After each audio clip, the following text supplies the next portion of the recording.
پورے ملک میں یہ دیکھا جا رہا ہے کہ مسلمانوں کے سماج میں، مسلمانوں کے معاشرے میں، مسلمانوں کے مزاج میں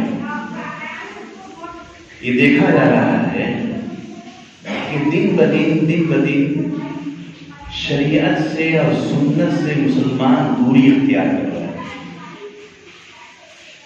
اگر یہ لفظ کہا جائے کہ مسلمانوں کو جناب رسول اللہ صلی اللہ علیہ وسلم کی سنت سے دھیرے دھیرے نفرت پیدا ہوتے جا رہی ہے اور ویسٹرن کلچر سے محبت پیدا ہو رہی ہے، مسلمان نبی کے طریقے کو دھیرے دھیرے چھوڑ رہا ہے اور یہود و نصارہ، ویسٹرن کلچر، یورپین کلچر، یہود و نصارہ کا طریقہ، یہود و نصارہ کا کلچر اس کا مسلمان اپنا رہا ہے۔ میرے محترم بزرگوں، میرے بھائیوں اور میرے نوجوانوں، یہ بہت بڑا المیہ ہے، یہ بہت رونے کی، فکر کی بات ہے، بہت درد کی بات ہے مسلمانوں کے لیے۔ کیا مسلمان نبی کے طریقے کو اپنی شادی بیاہ سے ہٹا رہا ہے اور یورپین کلچر، ویسٹرن کلچر کو شادی بیاہ میں داخل کر رہا ہے؟ کھانے پینے کا طریقہ جو ہمارے نبی نے بیان کیا تھا، نبی نے یہ سکھایا ہے مجھے کہ زمین پر بیٹھ کر کھانا، آج مسلمانوں کی شادی بیاہ میں، مسلمانوں کے پارٹیوں میں، ولیموں میں کھڑے کھڑے کھانے کا انتظام کیا جا رہا ہے۔ اور اس سے بھی درد بھری بات یہ ہے کہ عورتیں اور مرد ایک ساتھ کھانے کا انتظام کیا جا رہا ہے۔ میرے دوست بزرگوں، ہمیں کیا ہو گیا ہے؟ ہمیں کیا ہو گیا ہے؟ کیا ہم ایمان والے ہیں، اس نبی کے کلمہ پڑھنے والے ہیں جس نبی نے ہمیں پردے کا حکم دیا ہے، اس نبی کے کلمہ پڑھنے والے ہیں جس نبی کی بیٹی کو کسی غیر محرم نے نہیں دیکھا، جس نبی کے بیٹی کے انتقال سے پہلے حضرت فاطمہ رضی اللہ تعالی عنہ نے کہا کہ میرے جنازے کو لے جاتے وقت میرے جنازے کے ڈولی پر ایسے چادر ڈال دینا کہ میرے جسم کا ساق کفن سے نظر نہ آئے کسی کو۔ اور مسلمانوں، ہمیں کیا ہو گیا ہے کہ ہم اپنی شادی بیاہ میں، اپنے ولیموں میں، جو ولیمہ سنت ہے اس میں ہم کھڑے کھڑے کھانے کا انتظام کرتے ہیں، کھڑے کھڑے کھانا کھلاتے ہیں، اور عورتوں کو بھی مردوں کو بھی ایک ساتھ ایک ہی اسٹال میں، ایک ہی لائن میں کھڑے کھڑے کھانا کھلاتے ہیں۔ میرے قوم کے نوجوانوں، بزرگوں، تمہیں کیا ہو گیا ہے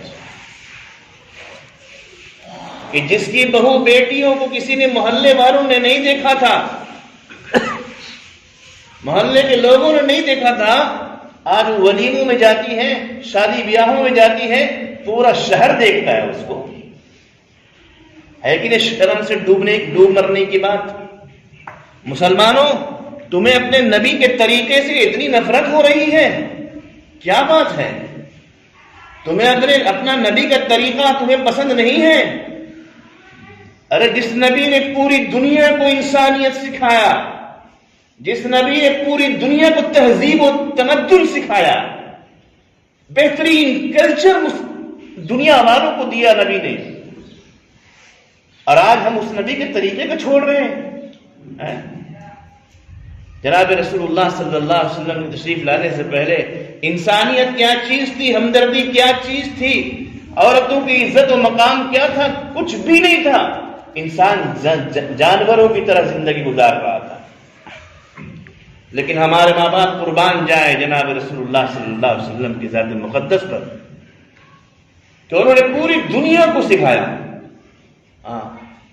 اور اس نبی کے قانون، بنائے ہوئے قانون کو غیروں نے اپنایا۔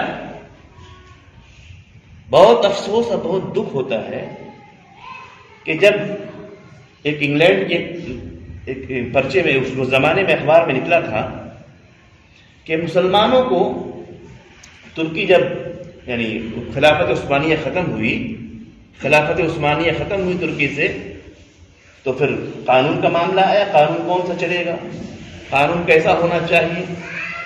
تو مسلمانوں نے قانون جو ہے اپنے کچہریوں کے لیے قانون یورپ سے لیا، یورپین قانون کو اختیار کیا. تو یورپ کے ایک لٹریچر، ایک پترکار یعنی اس نے لکھا، بہت اچھی بات لکھی کہ افسوس کی بات ہے کہ جو مسلمان جس نبی کا کلمہ پڑھتا ہے اس نبی کی، ان کی نبی کے تمام چیزوں سے ہم لوگوں نے اختیار کیا، قوانین لیے، اور آج وہی مسلمان ہم لوگوں سے یورپین قانون لے رہا ہے.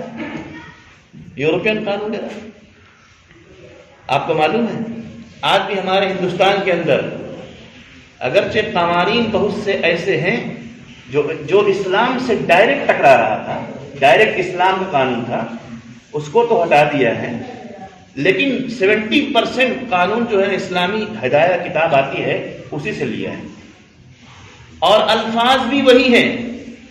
جی ہاں، ضمانت، لفظ ضمانت آپ سنتے ہیں نا کہ خالص اردو ہے. میری گاڑی ایکسیڈنٹ کر گئی تھی، تو تھانے سے میں جب اپنی گاڑی کو لینے گیا تو ایک فارم دیا، اس فارم میں لکھا ہوا تھا ذمہ نامہ. میں حیران ہو گیا دیکھ کر. ذمہ نامہ یعنی آپ کو دیا جا رہا ہے، آپ کی چیز ذمہ دے دی جا رہی ہے. تو آج کورٹ کچہریوں کی آپ تمام چیزوں کو دیکھ کے سب اسلامک باتیں ہیں. وکیل، لفظ وکیل کیا ہے؟ یہ سب اسلامک چیزیں ہیں. کہاں سے لائیں گے؟ تو غیروں نے اسلام سے لیا، اور افسوس ہے مسلمانوں، ڈوب مرنے کی بات ہے کہ تم غیروں کے طریقے کو اختیار کر رہے ہو. ولیمے کرتے ہو، بے پردہ عورتوں مردوں کا کھانے کا انتظام ایک ساتھ کرتے ہو، نبی کی سنت کو ادا کر رہے ہو، اور کھڑے کھڑے کھانے کا انتظام کر رہے ہو. اور بڑے افسوس اور شرمندگی کی بات ہے دوستو، اس سے بھی بری بات کہ مسلمانوں کے شادیوں میں دیکھا جا رہا ہے کہ دولہا اور دلہن جو ہے تمام مجمع کے سامنے اسٹیج لگتا ہے، دلہن کو بالکل سجا کر کے اور دولہے کو بے حیا کی طرح سامنے بٹھا دیا جاتا ہے، اور جو لوگ آتے ہیں دیکھتے بھی ہیں، اور فوٹوگرافر سامنے ہوتا ہے، اور بعض لوگ آزو بازو میں دلہن کے ساتھ بیٹھ کر کھڑے ہو کر فوٹو کھنچواتے ہیں. کیا ہو گیا مسلمانوں تمہیں؟ تیرے ضمیر کو کیا ہو گیا ہے؟ اسلام کی تمام چیزیں نکال دی اپنے گھروں سے، نبی کے تمام طریقوں کو اپنے گھروں سے، شادیوں سے، اپنے پارٹیوں سے اجاڑ کر پھینک دیے، اور غیروں کے طریقوں کو اپنا رہے ہو، ویسٹرن کلچر کو اپنا رہے ہو. یاد رکھو جناب رسول اللہ صلی اللہ علیہ وسلم نے ارشاد فرمایا ہے، من تشبہ بقوم فہو منہم، جس نے جس قوم کی نقل اختیار کی وہ انہی لوگوں میں کے ساتھ قیامت کے دن اٹھایا جائے گا. یہ حدیث آپ کو بہت کم سنائی جاتی ہوگی، آج سنیے اور لکھیے اس حدیث کو. آقا نامدار مدینے کے تاجدار محمد عربی صلی اللہ علیہ وسلم نے فرمایا، من تشبہ بقوم فہو منہم. اے لوگوں، تم دنیا والوں کی نظر میں بہترین دیندار کہلاتے ہوگے، صف اول میں نماز پڑھنے والے ہوگے، صافہ چوگا کرتا پہننے والے ہوگے، ہر سال حج عمرے کرنے والے ہوگے. پوری دنیا کے لوگ غیر ایمان والے بھی تجھے پکے اور سچے مسلمان سمجھتے ہوں گے، لیکن جب تیری موت ہوگی، قیامت کے دن جب اٹھائے جاؤ گے، تو قیامت کے دن ایمان والوں کو ایک ساتھ ایک جگہ جمع کیا جائے گا، اور یہودیوں کو ایک طرف جمع کیا جائے گا، اور مشرکین کو ایک طرف جمع کیا جائے گا. اور میرے دوستو بزرگوں، وہ لوگ جو لوگ دنیا میں دوسروں کی نقل اختیار کرتے تھے، دوسری قوموں کی نقل اختیار کرتے تھے، ان کو بھی انہی کے ساتھ قیامت کے دن کھڑا کیا جائے گا، اور انہی کے ساتھ جہنم میں پھینک دیا جائے گا. یہ حدیث کا مطلب ہے یہ کہ جس نے جس قوم کی نقل اختیار کی قیامت کے روز انہیں کے ساتھ ہوگا۔ دنیا میں جتنی نمازیں پڑھ لو، جتنے حج عمرے کر لو، لیکن اگر غیروں کے طریقے کو چھوڑو گے نہیں، غیروں کی نقلوں کو تم نہیں چھوڑو گے مسلمانوں، میرے نوجوانوں، تو یاد رکھو سب بیکار ہو جائے گی۔ قیامت کے دن انہی قوم کے ساتھ تمہیں اٹھا کر جہنم میں پھینک دیا جائے گا۔ آج بڑا دکھ ہوتا ہے مجھے، بہت افسوس کی بات ہے کہ آج برتھ ڈے منانا ایسا رواج پکڑ لیا ہے، ایسا رواج پکڑ لیا ہے کہ اس کو کوئی عیب ہی نہیں سمجھتے۔ نمازی ہے، عالم ہے، مبلغ ہے، سب کچھ ہے، جب اس کے بچے کا گھر میں برتھ ڈے ہو رہا ہے، معلوم ہو کہ کا برتھ ڈے ہو رہا ہے، بیٹا کا پوتا کا برتھ ڈے ہو رہا ہے، ارے کیا سمجھ رکھا آپ نے اس کو؟ کوئی تماشا، کوئی کھیل ہے کیا؟ اسلام دین کو کھیل ہے کیا؟ کرے مولانا صاحب، ارے کچھ غلط کام تھوڑی کرتے ہیں، کوئی ناجائز حرام کام تھوڑی کرتے ہیں۔ ارے بچے لوگ کو شوق ہے، کیک ہے تھوڑا کاٹ لیا، کھا لیا، ایک انٹرٹینمنٹ کر لیا، بچے محلے کے اڑوس پڑوس کے بچے آ جاتے ہیں، شوق ہے، کیک کاٹ کھا لیا، کیا حرج ہے مولانا صاحب؟ لوگ یوں کہتے ہیں، بڑا افسوس ہوتا ہے مجھے، بڑے بڑے دیندار یہ کہتے ہیں، جب ان سے کہا جاتا ہے تو کہتے ہیں کہ کیا حرج ہے؟ حرج یہی ہے دوستو، سن لو، حرج یہی ہے، بظاہر تو کوئی گناہ نہیں ہے، کیا کیا؟ کیک کاٹا، کھا لیا، بچوں کے ساتھ بچے مٹھائی کھا لیے، ایک منورنجن کر لیے، بچے خوش ہو گئے۔ میرے دوستوں، میرے جوانوں اور میرے بزرگوں اور صف اول میں نماز پڑھنے والوں، سن لو کان کھول کر، حرج یہی ہے کہ تم دنیا میں دیندار بن کے رہو گے اور مجاہدہ کرتے رہو گے، حج عمرے کرتے رہو گے، لیکن کل قیامت کے دن تم نصرانی کے ساتھ، یہودیوں کے ساتھ تمہارا حشر ہوگا اور اٹھا کے جہنم میں پھینک دیے جاؤ گے۔ یہ حرج ہے، اتنا بڑا نقصان ہے، اتنا ڈینجرس چیز ہے یہ۔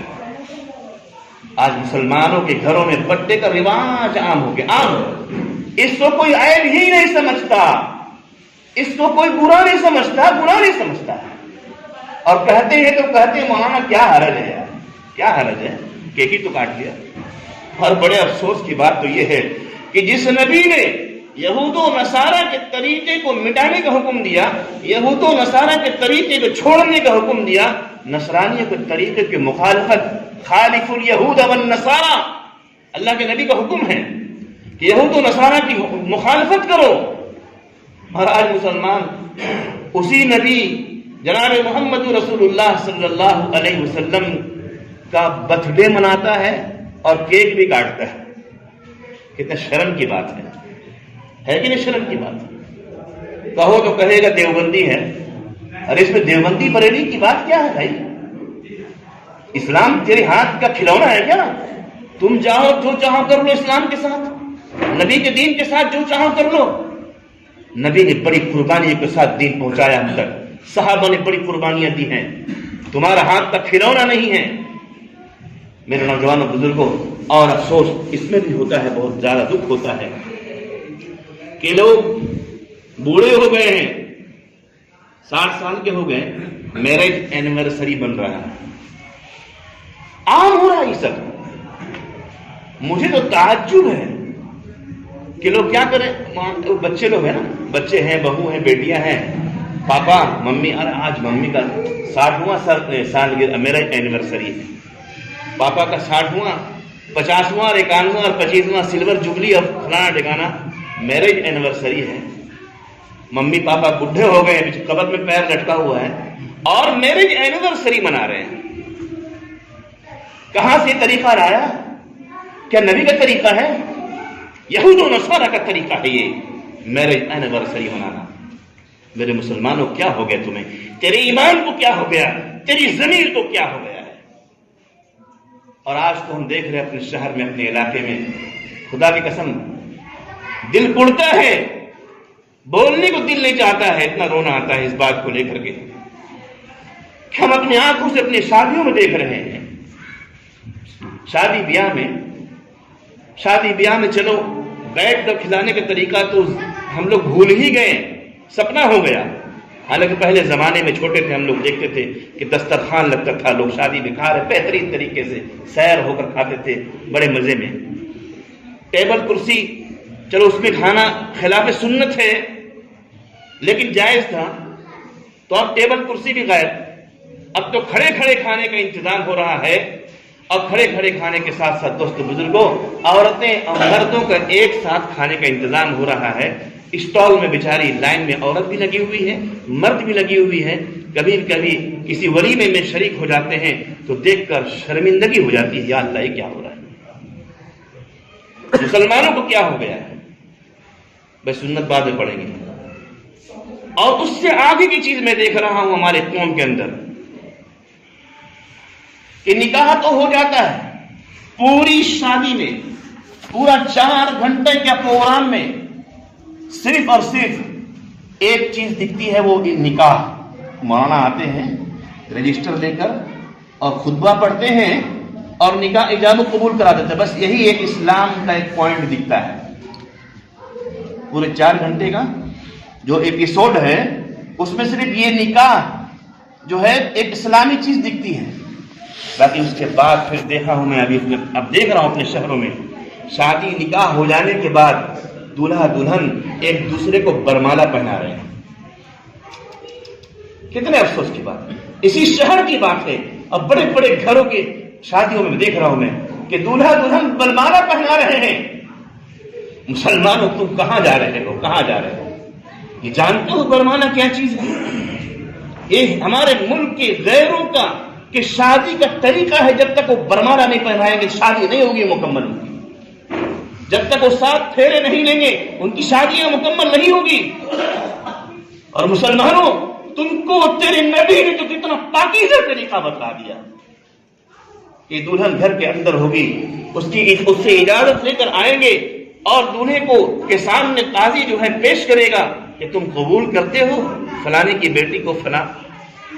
بس ایجاب و قبول کا اتنا پاکیزہ طریقہ ہمارے نبی نے سکھایا. لیکن مسلمانوں کو تو پتہ نہیں، اتنا پیار ہو رہا ہے غیروں کے طریقے سے، اتنی محبت ہو گئی ہے ویسٹرن کلچر سے، مشرکین کے طریقے سے کہ برمالا پہنائیں گے. ہاں برمالا پہنائیں گے. اور اس کے آگے بھی دیکھا میں کہ شادی میں بھی کیک کٹ رہا ہے. استغفر اللہ، پاگل ہو گئے لوگ، پاگل. شادی بیاہ میں بھی لوگ کیک کاٹ رہے ہیں. مسلمانوں یہود و نصارہ نے قسم کھا لی ہے کہ اے مسلمانوں تم اپنا نام رکھو عبداللہ، عبد الرحیم، محمد سلیم. تم اپنی بڑی بڑی مسجدیں بناؤ، تمہاری گنبد اور میناریں بڑے خوبصورت ہوں. اور آؤ مسلمانوں تم کو ہم اپنا چرچ دیں گے، تم مسجد بنا لو. لیکن تیرے اندر سے اسلام ہم نکال دیں گے، تیرے اندر سے ایمان کا روح نکال دیں گے. تم کھوکھلا رہنا، صرف تیرا نام عبداللہ بول کے پکارا جائے گا، تیرا نام محمد سلیم بول کے پکارا جائے گا. لیکن تم کھوکھلے رہو گے، بڑی بڑی مناروں کی مسجدیں بنا لو گے اور ہم بھی چرچ دیں گے تم کو. اب بنانا اور نمازیں خوب پڑھنا، حج عمرے بھی کرنا، لیکن اندر سے تیرا ایمان ختم ہو چکا ہوگا. میرے نوجوانوں، میرے بزرگوں، یاد رکھو اگر ہم نے یہود و نصارہ کا کلچر کو ہم نے نہیں چھوڑا، ان طریقوں سے ہم نے دشمنی نہیں کی، نفرت نہیں کیا، اپنی شادی بیاہ سے، اپنے رسم و رواج سے، اپنے گھروں سے ہم نے یہودیوں کے طریقے کو نہیں نکال کر پھینکا، مشرکین کے طریقے کو نہیں نکال کر پھینکا، اور ہم اسی طرح محبت کرتے رہے ان کے طریقوں سے اپنے تمام زندگی میں، اپنے گھروں میں، اپنی شادی بیاہ میں غیروں کے طریقوں کو ہم اپناتے رہیں گے. تو یاد رکھو اللہ رب العالمین نے قرآن میں فرمایا ہے وَيَسْتَبْدِلْ قَوْمًا غَيْرَكُمْ ثُمَّ لَا يَكُونُوا أَمْثَالَكُمْ. کہ اے لوگوں اگر تم نے تیرے نبی کے طریقے کو اختیار نہیں کی، نبی کے طریقے سے نفرت کیا اور غیروں کے طریقے کو اختیار کرتے رہے اور گناہوں میں ملوث ہوتے رہے، تو یاد رکھو اللہ رب العالمین تم کو بدل دیں گے، تمہاری جگہوں میں دوسری قوموں کو لا کر کھڑا کر دیں گے. بہت خطرناک وعید ہے یہ. تمہاری جگہوں میں دوسری قوموں کو لا کر کھڑا کر دیں گے. ثم لا يكونوا امثالكم، اور وہ تم جیسے نہیں ہوں گے.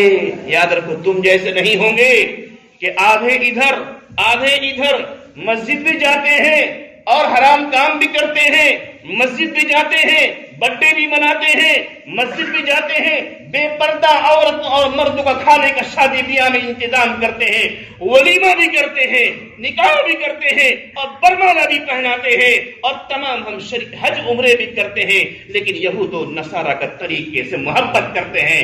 ایسے مسلمانوں یاد رکھو وَيَسْتَبْدِلْ قَوْمًا غَيْرَكُمْ ثُمَّ لَا يَكُونُوا أَمْثَالَكُمْ، اللہ تمہیں اٹھا کر پھینک دے گا اور تیری جگہوں میں یہود و نصارہ کو اسلام کی دولت دے گا، مشرکین کو اسلام کی دولت دے کر لا کر کھڑا کر دے گا اور اللہ ان سے اسلام کی خدمت لے گا. ابھی چند مہینے قبل میں نے دیکھا، خدا کی قسم اس آیت کریمہ کا جھلک میں نے دیکھا. میں نے سوشل میڈیا میں ایک نیوز دیکھا کہ ایک خاتون یورپ کی عیسائی تھی، اسلام قبول کی. اسلام قبول کرنے کے بعد وہ جس کمپنی میں جاب کرتی تھی وہاں بے پردگی کا ماحول تھا، تو وہ خاتون نے جا کر ریزائن دے دیا کہ میں یہاں نوکری نہیں کروں گی. کمپنی کے مینیجر نے پوچھا ریزن کیا ہے، واٹ از یور ریزن، کیا آپ کے ریزائن دینے کا ریزن کیا ہے، کیوں آپ چھوڑ رہے ہیں کمپنی، اتنی اچھی کمپنی، اتنا اچھا جاب، اتنی اچھی سیلری. تو خاتون نے کہا کہ میں اسلام قبول کر چکی ہوں اور میرے اللہ نے پردے کا حکم دیا ہے اور یہاں پر آفس کے اندر پردہ نہیں، پردے کا اہتمام نہیں ہو سکے گا، اس لیے میں ریزائن دے رہی ہوں. اللہ اکبر کبیرہ. خدا کی قسم میرے نبی، میرے ماں باپ قربان جائیں، تیری باتیں سچی تھی کہ تم دین پر جمو گے، تم دین پر قائم رہو گے، جمو گے، استقامت کرو گے، اللہ تیری مدد کرے گا. خدا کی قسم اللہ کی مدد کو میں نے دیکھا. وہ عیسائی عورت مسلمان ہوتی ہے، کمپنی کو ریزائن دیتی ہے کہ پردہ نہیں ہو سکے گا، ہمیں بے پردہ آنا پڑے گا، میں اس لیے ریزائن دیتی ہوں. پوری مینجمنٹ، کمپنی کی پوری مینجمنٹ نے میٹنگ کیا اور میٹنگ کرنے کے بعد فیصلہ کیا کہ ان کو ایک اسپیشل چیمبر بنا کے دیا جائے، کیبن، اور اس کیبن میں بیٹھیں گی اور اس کیبن میں کوئی جینٹس کا الاؤ نہیں ہوگا، صرف لیڈیز جائے گی. خدا کی قسم وہ عورت جمی، عیسائی عورت اسلام قبول کی اور دین پر قائم رہی اور اس کی وجہ سے نوکری چھوڑا. اللہ نے ایسا انتظام کیا کہ وہی کمپنی اسے بلاتی ہے اور کہتی ہے کہ میڈم یہ چیمبر، یہ کیبن آپ کا ہے، آپ پردے کے ساتھ آئیے، اندر جائیے، آپ کی کیبن میں کوئی مرد نہیں جائے گا، اونلی فار لیڈی جائے گی. اس آیت کریمہ کا جھلک میں نے دیکھا مسلمانوں. وَيَسْتَبْدِلْ قَوْمًا غَيْرَكُمْ ثُمَّ لَا يَكُونُوا أَمْثَالَكُمْ، کہ اللہ تمہاری جگہوں میں دوسری قوموں کو لا کر کھڑا کر دے گا، وہ تمہارے جیسے نہیں ہوں گے کہ مسجد بھی آئیں گے، وہاں بھی جائیں گے، وہ بھی کریں گے، یہ بھی کریں گے، تمہارے جیسے نہیں ہوں گے. میرے نوجوانوں اور میرے مسلمان بھائیوں، میں تم سے پوچھنا چاہتا ہوں کہ تمہیں، آج لوگ کہتے ہیں نا کہ جناب دین پر چلنا بڑا مشکل ہے، دین پر چلنا بڑا مشکل ہے، سنت پر چلنا بڑا مشکل ہے، ہمارے وطن میں بڑا مشکل ہے. میرے نوجوانوں اور میرے قوم کے مسلمانوں، میں تم سے پوچھنا چاہتا ہوں چند سوال کہ تمہیں کس نے مجبور کیا کہ تم برتھڈے مناؤ؟ کس نے مجبور کیا؟ بتاؤ، کسی نے مجبور کیا؟ نوجوانوں بتاؤ مجھے کہ تمہیں کس نے مجبور کیا کہ تم اپنے دعوت ولیمہ میں کھڑے کھڑے کھانے کا انتظام کرو؟ مسلمانوں تمہیں کس نے مجبور کیا کہ تم عورتوں اور مردوں کا ایک ساتھ بے پردہ کھانے کا انتظام کرو؟ کس نے پریشرائز کیا؟ کیا آر ایس ایس نے کیا؟ یہودیوں نے کیا؟ نصرانیوں تم کو زبردستی آ کر بولے؟ مسلمانوں تم کو کس نے مجبور کیا کہ تم برمانہ پہناؤ؟ مسلمانوں تمہیں کس نے مجبور کیا کہ تمہیں ایک دوسرے کا کیک کاٹو، چاہے برتھڈے ہو، میرج اینیورسری ہو، شادی ہو؟ کس نے مجبور کیا؟ کسی نے مجبور کیا؟ ہاں نہیں میں بولو جوانوں، آج کسی نے تم کو مجبور کیا کہ تم یہ کام کرو؟ کسی نے مجبور نہیں کیا ہے. خدا کی قسم لیکن آج ہم خود اپنے شوق سے اختیار کر رہے ہیں، اپنے محبت سے اختیار کر رہے ہیں یہودیوں کے طریقے کو، مشرکین کے طریقے کو۔ یاد رکھو مسلمانوں، یہ ہم نے اپنے اختیار کیا ہے، کسی نے مجبور نہیں کیا۔ اللہ کا شکر مناؤ کہ آج اللہ کا فضل ہے کہ ہمیں دین پر چلنے میں کوئی مجبور نہیں کر رہا ہے، خلاف شریعت کام کرنے میں کوئی مجبور نہیں کر رہا ہے۔ اللہ کا بہت بڑا احسان ہے میرے نوجوانوں، میرے بزرگوں۔ کتنا بڑا گناہ ہم کر رہے ہیں کہ یہودیوں کا طریقہ، مشرکین کا طریقہ، یہود و نصارہ کا کلچر اپنا رہے ہیں، اور جناب محمد رسول اللہ صلی اللہ علیہ وسلم نے جنہوں نے پوری دنیا کو انسانیت سکھائی، تہذیب سکھایا اور زندگی گزارنے کا طریقہ سکھایا، آج ان کا نام لینے والے ہم ہیں۔ آج ان کے طریقوں سے ہم نفرت کر رہے ہیں، ان کی سنتوں کو ہم چھوڑ رہے ہیں، ان کے تمام طریقوں کو اپنے گھروں سے نکال کر پھینک رہے ہیں۔ میرے نوجوانوں، تم سے ہم آج تشکیل کرتے ہیں، ہم چلے 4 مہینہ تم سے نہیں مانگ رہے ہیں، آج تم سے ہم تشکیل کرتے ہیں، ہاتھ جوڑ کر بھیک مانگتے ہیں۔ آج ہاتھ اٹھا کر ارادہ کرو انشاءاللہ کہ ہم برتھ ڈے نہیں منائیں گے انشاءاللہ۔ ہاتھ اٹھاؤ، ہم میرج اینیورسری نہیں کریں گے، کیک نہیں کاٹیں گے، شادی بیاہ میں کھڑے کھڑے کھانے کا انتظام نہیں کریں گے، عورتوں اور مردوں کا بے پردہ انتظام نہیں کریں گے انشاءاللہ۔ سب کریں گے بھائی انشاءاللہ، اور ہم جناب رسول اللہ صلی اللہ علیہ وسلم کے طریقے سے محبت کریں گے اور سینے سے لگائیں گے، نبی کے طریقے کو اختیار کریں گے انشاءاللہ، اور یہود و نصارہ اور مشرکین کے طریقے سے نفرت کریں گے انشاءاللہ۔ میرے دوستو بزرگوں، یہودیوں کی سازش میں سے ایک بہت بڑی سازش یہ ہے کہ مسلمان کا نام تو مسلم نام رہے، اندر سے ایمان کھوکھلا ہو جائے، اور دوسری ایک سازش یہ بھی ہے اس سازش کو کمپلیٹ کرنے کے لیے کہ مسلمانوں کے اندر سے عبادات کے جذبات ختم کر دیے جائیں، مسلمانوں کے اندر سے دین کی تعلیم، قرآن کی تعلیم ختم کر دیے جائیں۔ چنانچہ ان کی سازشوں میں یہ بھی سازش ہے کہ ہر سال رمضان کے مہینہ آنے سے پہلے پورے مکمل طریقے سے لاک ڈاؤن کر دیا جائے، تاکہ تراویح کی نماز، اور مسلمان چونکہ رمضان میں ہی اچھی عبادت کرتے ہیں وہ اس سے محروم رہے۔ دھیرے دھیرے ابھی 2 سالوں کا حال، 2 سال ہوا نا، 2 سال میں آپ خود اپنے اندر جھانک کر دیکھیں، جذبات ختم ہو رہے نہیں ہو رہے عبادت کا، وہ شوق ختم ہو رہا۔ گھر میں اکیلے تراویح پڑھے کوئی نہیں پڑھے گا، تو یہ بھی سازش ہے کہ مسلمانوں کے اندر سے یہ سب چیزیں عبادات کا شوق پیدا ختم کر دیں۔